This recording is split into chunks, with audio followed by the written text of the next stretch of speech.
So చూశారు కదా. So ఆ విధంగా అనేది బ్లింక్ అవుతుంది.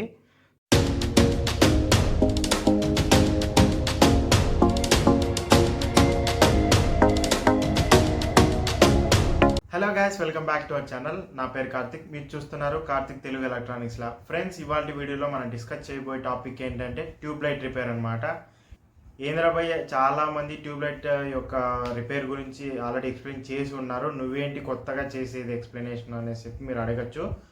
నేను డిస్కస్ చేయబోయే ఈ పర్టికులర్ ట్యూబ్ లైట్ రిపేర్ ఏదైతే ఉందో అది రెగ్యులర్గా ఉన్న 36 వ్యాట్స్ ట్యూబ్ లైట్ కాదండి. మన దగ్గర ఉన్న 26 లేదా 28 వ్యాట్స్, అరౌండ్ మనకి 26 లేదా 28 వ్యాట్స్తో వచ్చే ట్యూబ్ లైట్ గురించి అనమాట. 800-900లో మనకి అవైలబిలిటీ అనేది ఉంటుంది. బట్ ఏంటంటే ఆ పర్టికులర్ ట్యూబ్ లైట్ అనేది ఆల్మోస్ట్ ఖరాబ్ అవ్వడం అనేది జరగదు. అంటే ఆ లోపల ఉన్న చౌక్ ఏదైతే ఎలక్ట్రానిక్ చౌక్ ఉంటుందో అది పోవడం కానీ, అదేవిధంగా ట్యూబ్ లైట్ పోవడం కానీ చాలా రేర్ కేసులో ఖరాబ్ అవ్వడం జరుగుతుంది అనమాట. ఆ ట్యూబ్ లైట్లో ఒక రిపేర్ ఏంటి అంటే, ఆఫ్ కండిషన్లో ఉండగా కూడా మనకి ఒక సైడ్ ఇట్లా ట్యూబ్ లైట్ ఏదైతే ఉంటుందో ఆ ట్యూబ్ లైట్లో ఒక సైడ్ మాత్రం మనకి స్విచ్ ఆఫ్ కండిషన్లో ఉండగా బ్లింకింగ్ అనేది అవుతుంది. సో ఆ పర్టికులర్ బ్లింకింగ్ని సాల్వ్ చేయడమే ఇవాళ వీడియో టాపిక్ అనమాట. యాక్చువల్గా ఆ బ్లింకింగ్ని ఆపాల్సిన అవసరం మనకి ఏముందని మీరు అడిగినట్లయితే, ఎప్పుడైతే మనకు ఒక సిస్టమ్ అన్స్టేబుల్గా ఉందంటే అది ఎప్పుడైనా మనం సాల్వ్ చేసుకోకపోతే ముందు ప్రాబ్లమ్స్ అనేది ఆ పర్టికులర్ సిస్టమ్ అనేది చేస్తుంది. యాక్చువల్గా మనం మొబైల్ కన్సిడర్ చేస్తే మొబైల్కి అప్డేట్ వస్తుంది. మొబైల్కి అప్డేట్ చేయకుండా ఉన్నప్పుడు ఏమవుతుంది, దాంట్లో సమ్ గ్లిచెస్ అనేవి వస్తూ ఉంటాయి అన్నమాట. సో ఇక్కడ కూడా అంతే, ఎప్పుడైతే మనం ఆ పర్టికులర్ బ్లింకింగ్ అనేది మనం సాల్వ్ చేయలేకపోతే మేబీ ఆ పర్టికులర్ ట్యూబ్ లైట్ అనేది డ్యామేజ్ అయ్యే అవకాశం ఉంటుంది. ఎందుకు అంటే సడన్ బ్లింకింగ్ వల్ల ఒక సైడ్ ఉన్న ఫిలమెంట్ ఏదైతే ఉంటుందో ఆ ఫిలమెంట్ అనేది కట్ అయ్యే ఛాన్సెస్ ఉన్నాయన్నమాట. సో ఆ పర్టికులర్ ప్రాబ్లమ్ని సాల్వ్ చేయడం అనేది ఇవాళ టాపిక్. ఆ పర్టికులర్ ట్యూబ్ లైట్ అనేది ఆఫ్ కండిషన్లో ఉన్నప్పుడు ఏ విధంగా బ్లింక్ అవుతుంది అనేసి చెప్పి ఫస్ట్ అయితే ఒక చిన్న వీడియో క్లిప్ అయితే చూపిస్తాను. దాని తర్వాత పర్టికులర్ ప్రాబ్లమ్కి సొల్యూషన్ ఏంటి అనేసి చెప్పి డిస్కస్ చేస్తాను. ఫ్రెండ్స్, కంటెంట్లోకి వెళ్ళబోయే ముందు అందరూ చేసుకునే రిక్వెస్టే నాది కూడా. ఏంటంటే చాలామంది మన ఛానల్ని అయితే విజిట్ చేస్తున్నారు, అండ్ దెన్ వీడియోస్ కూడా బాగానే ఉన్నాయని మంచి కమెంటే ఇస్తున్నారు. బట్ ఏంటి అంటే చాలామంది మన ఛానల్ని అయితే సబ్స్క్రైబ్ చేసుకొని చూడట్లేదు. మీరు ఇక్కడ పిక్చర్లో చూసినట్లయితే అన్సబ్స్క్రైబర్ నుంచి ఎక్కువ శాతం అనేది వ్యూవర్స్ ఉన్నారు. సబ్స్క్రైబర్డ్ వ్యూవర్స్ అయితే చాలా తక్కువ మంది ఉన్నారు. ఎవరైతే మన ఛానల్ని ఫస్ట్ టైం విజిట్ చేస్తున్నారో ఖచ్చితంగా మన ఛానల్ని అయితే సబ్స్క్రైబ్ చేసుకోండి. అదేవిధంగా ఏదైతే నేను ప్రతి వీడియో పోస్ట్ చేస్తానో ఆ ప్రతి వీడియోకి మీరు ఒక చిన్న లైక్ బటన్ ప్రెస్ చేయండి. ఎందుకంటే ఆ పర్టికులర్ లైక్ బటన్ అనేది నాకు బూస్టప్గా ఉంటుంది. అంటే ముందు నేను పబ్లిష్ చేసే వీడియోస్ ఏదైతే ఉన్నాయో అవి బెటర్గా తీసుకురావడానికి, అదేవిధంగా నాకు కూడా ముందు ఒక మంచి కంటెంట్ అనేది తీసుకురావాలని ఒక బూస్టప్ని ఇస్తుంది. సో అది ఫ్రెండ్స్, నా రిక్వెస్ట్ అయితే చాలామంది సబ్స్క్రైబ్ చేసుకోలేదు. అదేవిధంగా లైక్స్ కూడా సమ్ బేసిక్ లైక్స్ ఇవ్వండి. ఇది నా చిన్న రిక్వెస్ట్ అనమాట. ఎవరైతే వ్యూవర్స్ ఇక మీదట చూస్తూ ఉంటారో వాళ్ళు ఖచ్చితంగా లైక్ చేసి అదేవిధంగా మా ఛానల్ సబ్స్క్రైబ్ చేసుకుంటానని నేను ఆశిస్తున్నాను. ఇంకెందుకు ఆలస్యం, ఫస్ట్ నేనైతే ఆ పర్టికులర్ ట్యూబ్ లైట్ బ్లింకింగ్ అనేది నేను చూపిస్తాను, దాని తర్వాత సొల్యూషన్ అనేది చెప్తాను. Okay, let's get in to the video. So మనకి క్లియర్గా అర్థం అవ్వడం కోసం నేను ఫ్లాష్ అయితే తీసేస్తున్నాను మొబైల్ది. ఓకే, సో చూశారు కదా. సో ఆ విధంగా అనేది బ్లింక్ అవుతుంది. ఫ్రెండ్స్, చూశారు కదా ఏ విధంగా మనకి ఆ పర్టికులర్ ట్యూబ్ లైట్ ఏదైతే ఉందో ఆఫ్ కండిషన్లో ఉండగా కూడా బ్లింకింగ్ ఏ విధంగా అవుతుంది అనేసి చెప్పి.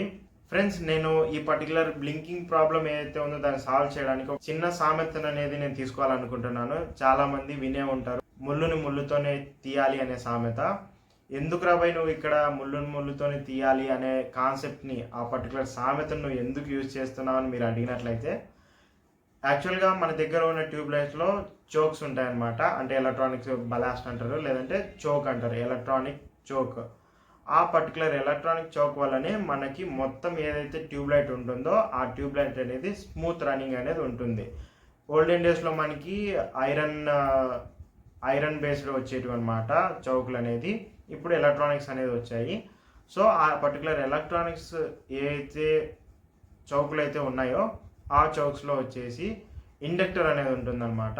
ఇండక్టర్ అనేది సింబల్, దాని తర్వాత ఇండక్టర్ అంటే ఏంటి బేసిక్ నేను పిక్చర్ అనేది వేస్తాను. అక్కడ ఎవరైనా తెలియని వాళ్ళు ఉంటే, తెలుసుకోవాలి అనుకుంటే ఆ పిక్చర్ని ఫాలో అప్ అవ్వండి. నెక్స్ట్ ఆ ఇండక్టర్ అనేది ఈ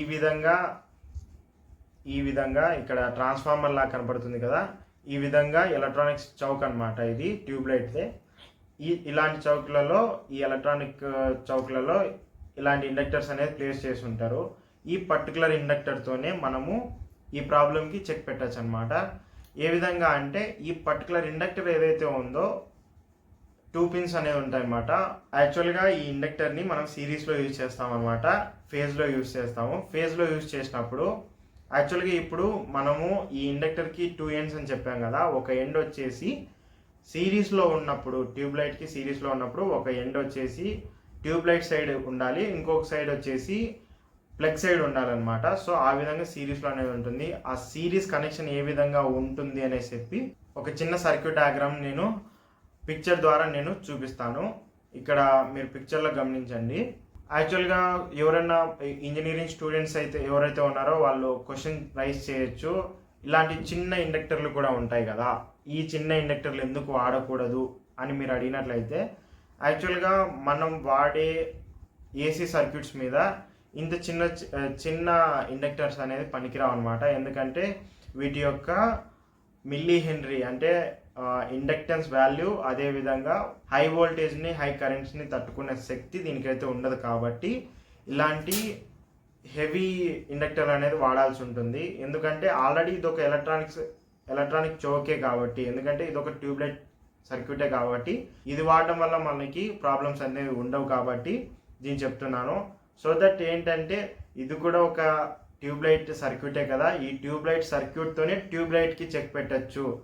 అంటే ఇక్కడ ఉన్న ఇండక్టర్ని మనం యూజ్ చేసాం కాబట్టి నేను ముళ్ళుతోనే తీయాలి అనే సామెతనే నేను యూజ్ చేయడం జరిగింది. సో నేను ఒక సిఎఫ్ఎల్ సర్క్యూట్, యాక్చువల్గా మనకి సిఎఫ్ఎల్ అంటారు, కాంపాక్ట్ ఫ్లోరోసెంట్ ల్యాంప్ అనేసి చెప్పి, అందులో కూడా ఈ ఇండక్టర్స్ అనేవి ఉంటాయి. ఆ ఇండక్టర్స్ కూడా వాడచ్చు, ఎందుకంటే అవి కూడా హెవీ వోల్టేజ్ మీద వర్క్ అవుతూ ఉంటాయి కాబట్టి, అది కూడా ఒక ఫ్లోరోసెంట్ ల్యాంపే కాబట్టి ఆ పర్టికులర్ ఇండక్టర్స్ కూడా మనము ఈ ప్రాబ్లంకి మనమైతే యూజ్ చేయొచ్చు.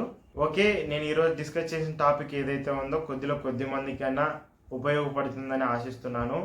ఫ్రెండ్స్, అట్ ది ఎండ్ మళ్ళీ రిక్వెస్ట్ చేస్తున్నాను, ఎవరైతే మన ఛానల్ని చూస్తున్నారో సబ్స్క్రైబ్ చేసుకోండి. అదేవిధంగా ఈ పర్టికులర్ వీడియో మీకు నచ్చినట్లయితే లైక్ చేయండి, షేర్ చేయండి.